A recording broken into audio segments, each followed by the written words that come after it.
Good afternoon, YouTube. How you doing? It's Jesse. Got a little video for you on a 2013 Toyota Tacoma X-Runner. I just did a tune-up on it. The spark plugs are pretty straightforward. Basically, you just have to remove the air cleaner area, pull off the igniters, and then pull out the plugs and put them in. Now I'm going to the serpentine belt.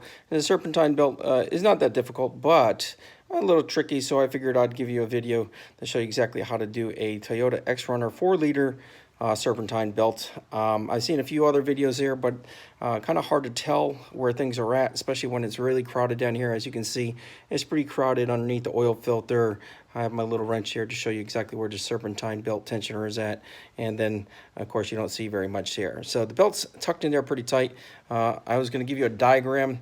I wrote the diagram out here, and as you can see, you have the water pump on top, you have the crank pulley on the bottom, and then Toyota uses a lot of idlers, and this is primarily to keep the belt noises down, I imagine, and keep the belts aligned. So it's important that you actually put a new belt on it from time to time, and check the idlers to make sure that they're spinning freely.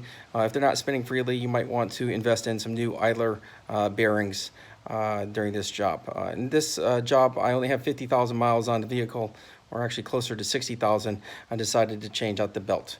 So here we go. On the top, you have the water pump. On the bottom, you have the crank pulley. Over here, you have the idler. And just below the first idler on the right side, right by the oil filter, you'll have the tensioner.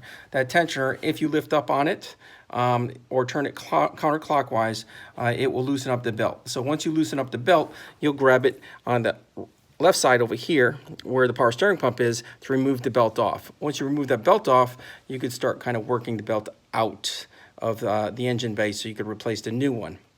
As you can see, I made a mistake over here. However, it does go around the compressor, around the idler pulley, and then back around towards the tensioner. So I'm going to take the belt off, show you what it looks like with the belt off. But first, I'm going to show you exactly where the tensioner is. The tensioner stands right below the oil filter right here. As you can see, I have the oil. I have my hands right here. You have the wrench right here. You can use the serpentine belt tool, or you can use a 3/8 wrench with a 14 millimeter connected to it. And if you lift up on it here, you'll see that the tension is going to be released. Now, you don't have very much room on the right side, but using your left hand, you can go to the left side over here and actually see the belt loosen up.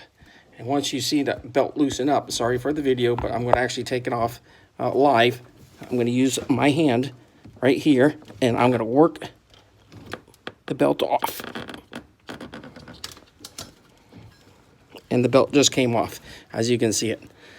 So I find that is one of the easier ways of taking this belt off, by doing that. So I'm going to return and put the belt back on in accordance with this diagram. I hope this helps you guys, and we'll see how it looks after I install the belt.